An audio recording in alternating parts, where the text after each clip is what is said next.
Hello everyone, this is Bbeltdan and welcome back to Blender where we are constructing a Star Wars scene. I've been doing a bit of work on trying to get the basic shapes of both the ships and the AT-AT Walker, AT-AT Walker done so I could start going in and kind of doing in a lot of the more fine modeling. With this particular series, I'm not trying to do a whole lot of the modeling, the basic modeling on screen, because I figured that's something that everybody pretty much already knows how to do. But when we start getting into the more fine detailed modeling and trying to get in, all the little greeble work and stuff, I think that's where most of y'all would probably really kind of like to see. So I went ahead and decided to jump in right now and kind of show y'all a couple of little tips and tricks and little solutions to solve some problems that may come along your way when you're modeling. First off, I'm going to go here with the A wing is looking at well, if we go into our top view, front view and everything, the view here, this particular reference and the reference on the at a AT-AT Walker is not 100% accurate.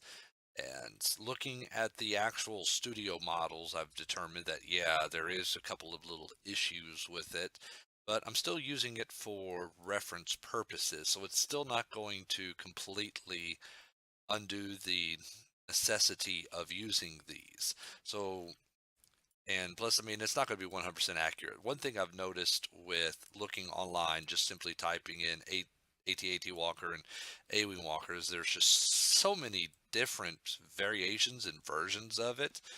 It's just almost downright ridiculous. I mean, it's difficult to try to come up you know, with a authentic model, and references from the movies and the actual model itself is not very good. I mean, because I don't know, is it just me or anybody else trying to model?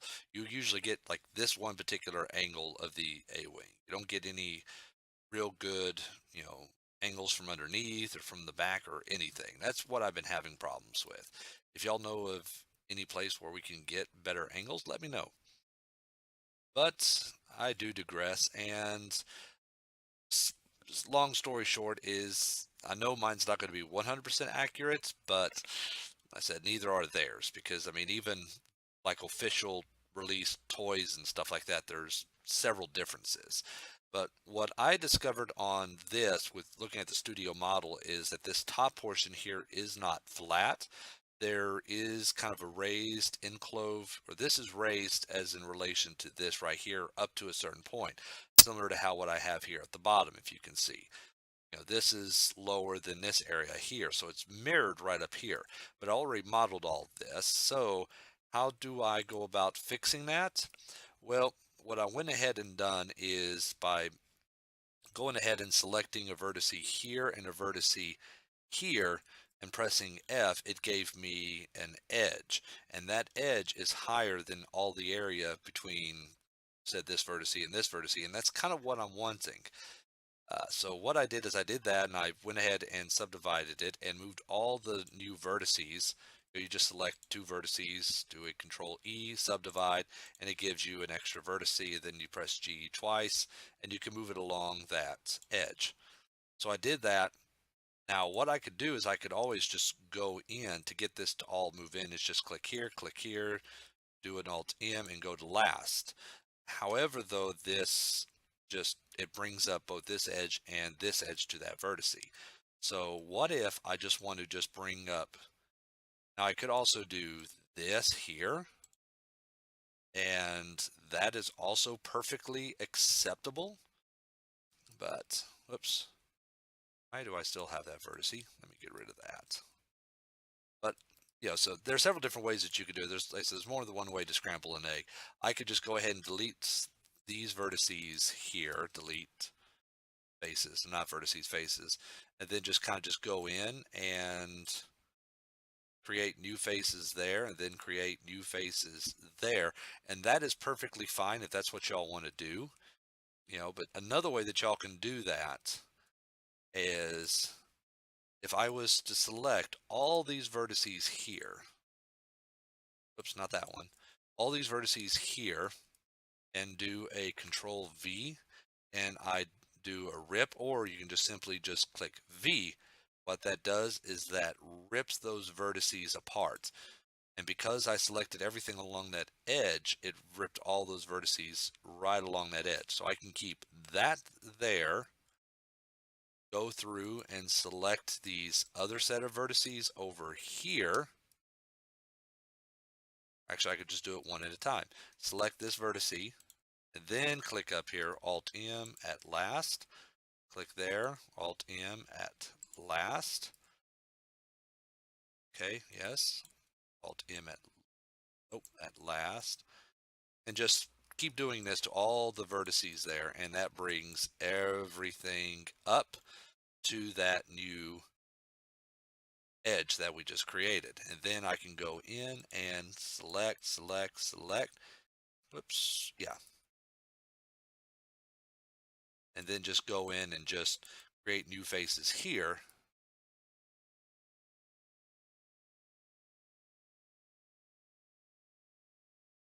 And there you go. That gives me that little edge.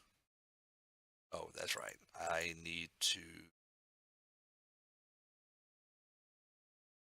I think there's an extra edge there, maybe. Yeah, there was. Oops. Let's try that. Okay, there's an extra edge in there somewhere that doesn't belong there. Yeah, aha, there it is. Okay, so let's get rid of that. Where is that? There it is. Delete edge. Where are you going to? Oh, okay. I see what we're doing here. Okay. So let me take care of this real quick. At last, there we go. And there we go. So there goes that edge. So that's another way of taking care of that issue. So I'm just, oops, God, looks like we got another one right there as well. It's probably the same thing. Apparently, I didn't know that they ripped those last vertices there as well. But there we go. So that's one way that you can go ahead and try to fix little edges just like that.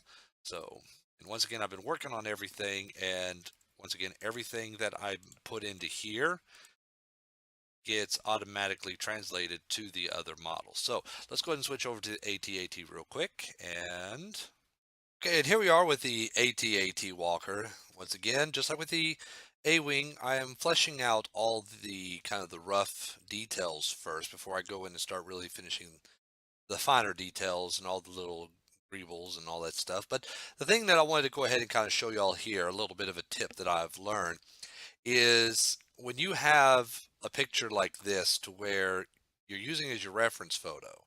Now, normally you would want, limbs like legs and stuff, to be in 90-degree angles from your model. But these legs here, they're not pointing, they're not going straight up and down. They're not 90 degrees in relation to the body here. They're kind of going off, venturing off in this angle and this angle and everything. Now I could go in and model everything accordingly, to fit this and fit this right here.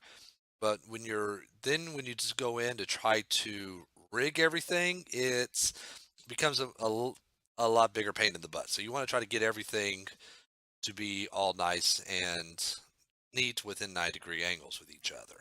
Kind of in a rest position, you might probably say, or kind of like what you see when somebody does a human, they draw them to where their arms are going straight out and their legs are straight down. So what do you do when you get a picture like this and you're wanting to model everything to where it's straight up and down, but you're using these little reference images?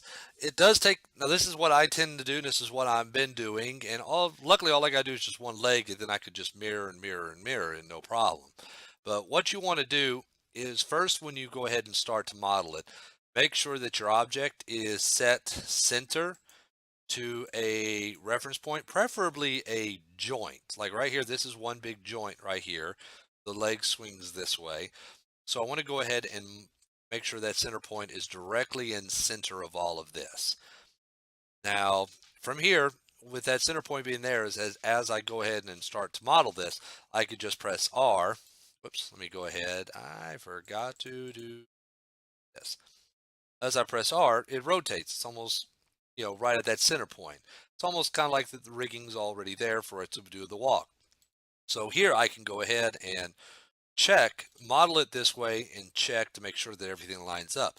However, though, it's kind of a bit of a pain in the butt to go back and forth between edit mode and object mode and edit mode. So what I want to do here is when you're in edit mode and you try to rotate, it rotates around, this little spot right here rotates all around the, let me see. Yeah, this rotates all around the, where was it? Oh, global. Okay.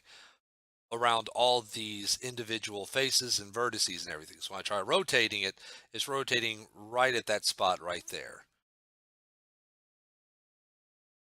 See as I expand that out. So that's not going to work. So how can I get this thing to rotate, right along that same point is with the cursor. So what I want to do is I want to, now no matter where the cursor is at on screen, I want to do a Shift S and I want to do cursor to selected. And that will put that cursor directly in the center of the center point of this object. So now if I go into edit mode and I start to rotate, now you got to make sure though that you are telling it to rotate. The pivot point is now the 3D cursor. So now I rotate it. There you go. See what it's doing now? Now it's rotating in that same spot. So basically the hinge point. So now I can go ahead and hinge this. So I could do my edits and then real quick do a check just to see, yes, everything lines up and continue to work.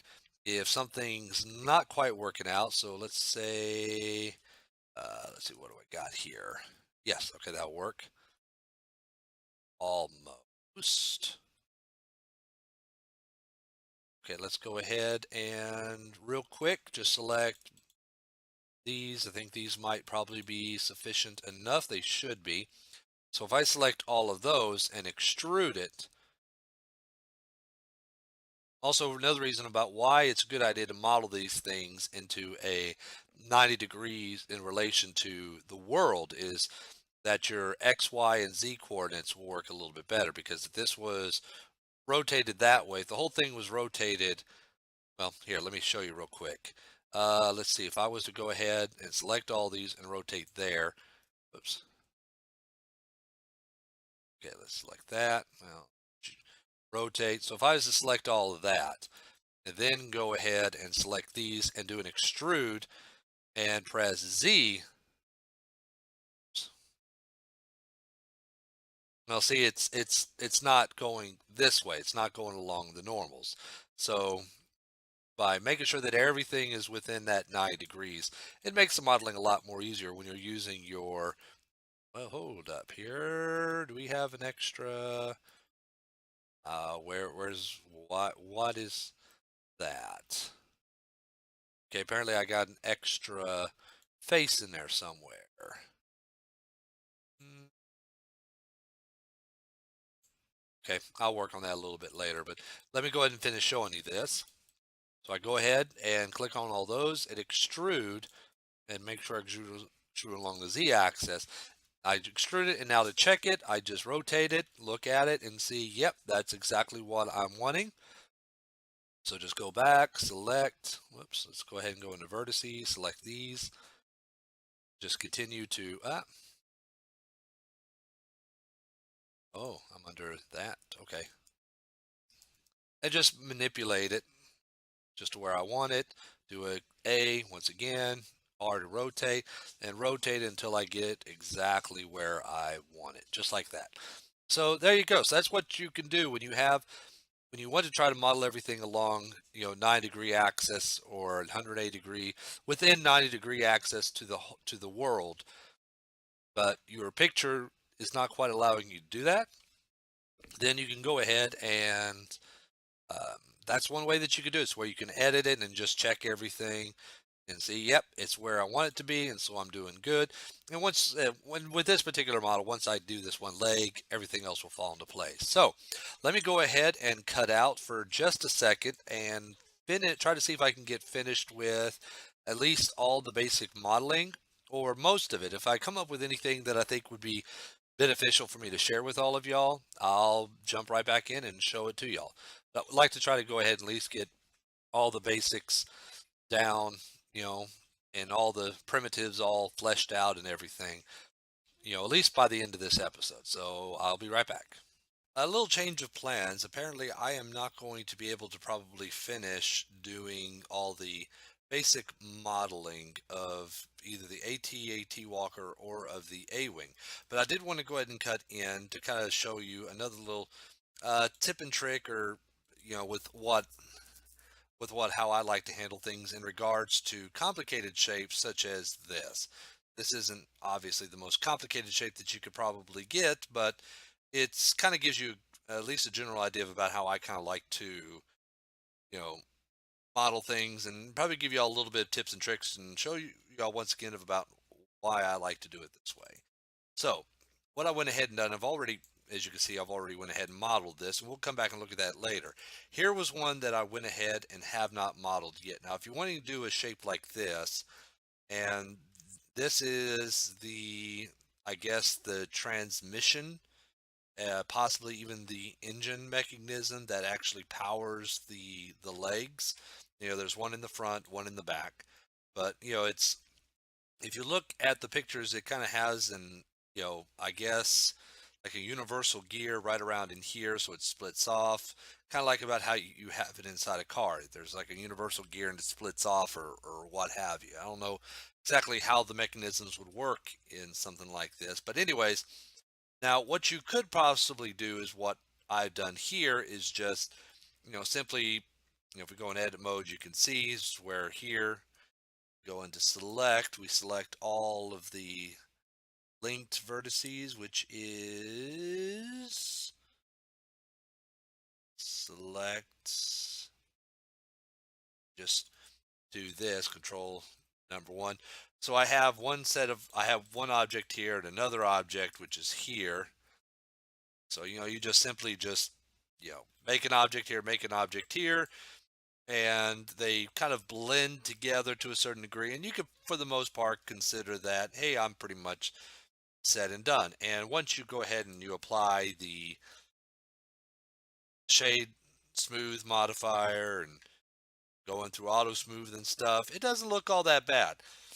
However, I really don't really kind of like to do it this particular way because, for one, if you could see when you zoom in, this really isn't quite a very clean look. It's kind of choppy and messy. And also when you go into um, UV map everything, you're also going to be keep in mind that you're also going to be unmapping everything that is hidden. All these little vertices inside here that's hidden. You don't want to really map those if you can avoid it. So what I usually like to go ahead and try to do here instead, now once again, I've already done it and we could go by and take a look at that in a minute, but I'm going to go ahead and go into here. Let's delete one side because really all we're going to do is just work on one side and we want it to apply to the other side, and we can use a mirror modifier for that. Oh, mirror on the wall. There we go. Make sure we got clipping. Make sure everything's all good to go. Yep, we're good to go. All right. So now we're here, and just for this case, I'm going to go ahead and remove that. So what we got here, now this little trick will only work if, well, I guess it could work in other situations as well, but it works better if the shape here, such as this circle, has the same number of vertices as this shape here. Because when you do that, if you could, these lines here should, for the most part, kind of line up. So this line here is close to this line right here. This line here is close to that line right there. This edge right here is pretty close to this line right here. So it should get you pretty close. The only reason why it's not close on this one is because as you can see, I scaled this down just a little bit. So the scaling isn't 100% accurate. So we do have some discrepancies, but that will work out. So what you're going to do here is go ahead and start moving all of these vertices around. And this first vertex is very easy to do because all I have to do is just click there and click here and just do an Alt M and tell it to go to the last. There's my first one. Now, I do not really need these vertices, nor do I need these vertices. I could go in and delete all of those, but before I do that, I'm going to go ahead and let's say if I start here. Now what I want to do, let's go into the top, is I'm going to push G twice.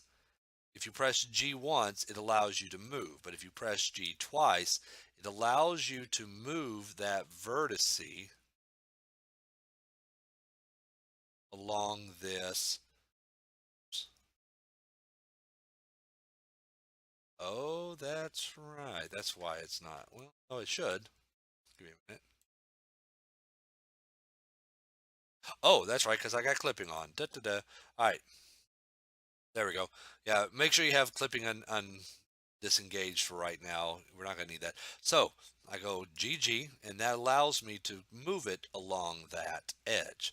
So now I'm going to take this. Is that on the top? Oh, let's go to the bottom on this one instead. Go. And just so y'all can see, GG. And I want to move this along to where it gets it to right where it's aligned with this set of vertices or this edge right here.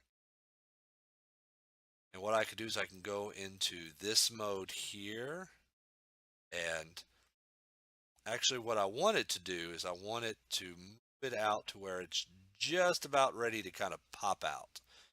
See right there, it's popping out. That's where I want it. So once I get it right there to where it's popping out of, okay, let me see what I'll show you what I'm talking about. Whoops. Let's try that again. So y'all can see. Click on that. Let's go to the bottom, view bottom. Am I not picking the right one? So done something. Yep, I did. Right. There we go. So see right where it first starts to kind of pop out. See right there. So I move it to where it's right there. Boom. And then I go ahead and select this vertex. Select that one, Alt M, go to last, and it snaps that right back to that. As you can see, it's going to continue this to where this will follow into there. So if I put in and like do a Control R, once I get it all done, hold up, my computer, just freeze on me. Okay, yeah, I'm back. I don't know really what's going on. For some reason, I'm able to select it here, but I'm not able to select any vertices when I have this selected. I don't know why it's doing that all of a sudden. It didn't do that before. It just started doing it. I must have hit some sort of key combination or something to do that. So, well, anyways, we'll just keep working with what we got. So, anyways, moving right along. So we do the same thing to all of these. So I click that and I press G and I move it out to where it looks at right about where I want it. It's again right where it starts to pop out. Select that and go back in. Select here, select there, Alt M, go to last, and voila. So you just keep doing that all the way around. So let's go ahead and do that to a few more here. Now here we have an issue where, okay, what do we want? Do we want to move this or do we want to move this one right here? for me personally, I believe I went ahead and selected. Yeah, see, it's not letting me select that for some reason. I don't know why. We're going to move this one. So you click that one, GG, to where we move it out. Put it out right where it's almost see it. Go in, select this, select that, Alt M at last, and we just keep doing that. And as we do that, as you can see, that starts to look, it actually starts to look like it's one solid piece, as opposed to these where it's very jagged. So you just keep doing that all throughout it. And let's go ahead and go back into the actual model that I've done. Look at that, you see how much cleaner that looks. Now I can go back in and do a little bit more work. If I wanted to make it look more like a weld, I could just edit it and, you know, put in some extra vertices and maybe, or select this entire edge loop and do a control B to put in a different, you know, I can do this, make it look a little bit different, make it look a little more like a weld, which I don't want to do. Extrude it out, so we could do a lot of little things with this to make this look a heck of a lot better.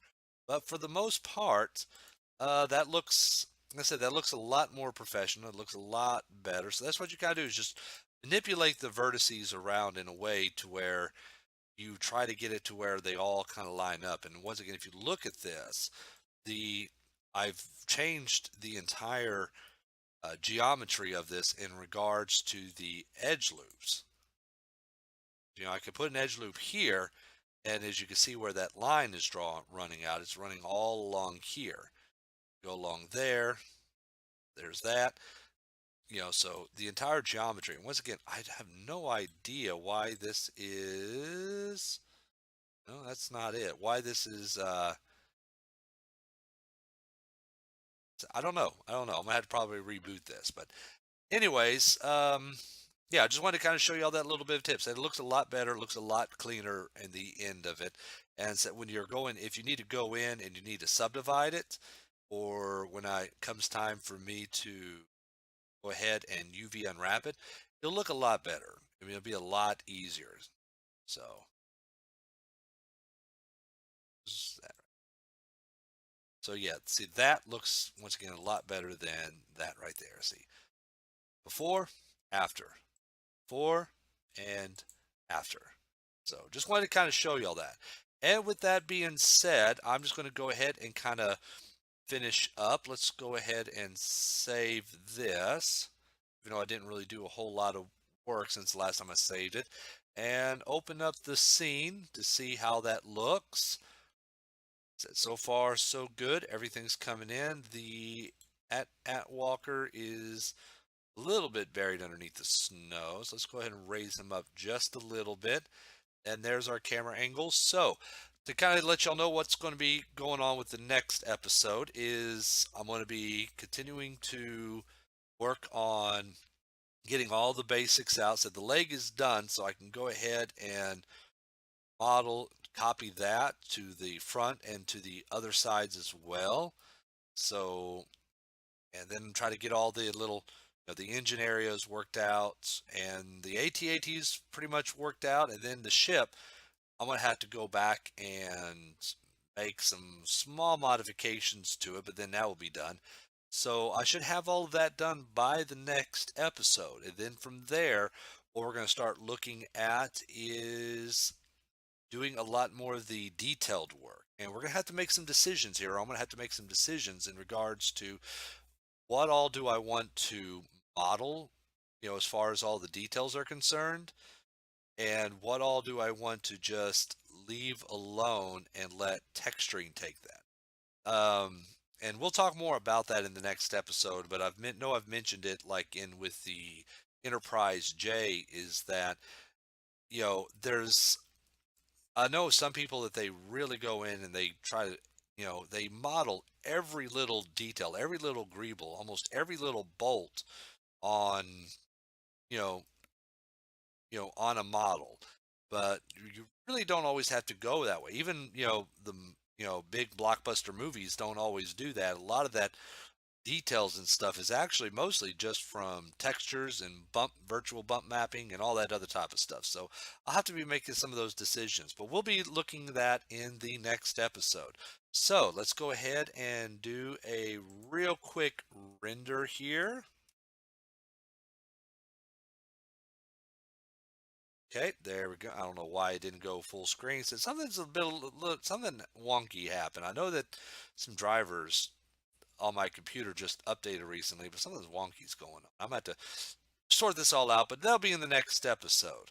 So, but until then, I just want to say thank you all for watching. This is Bbeltdan. This is constructing a Star Wars scene in Blender, and I will see you in the next episode.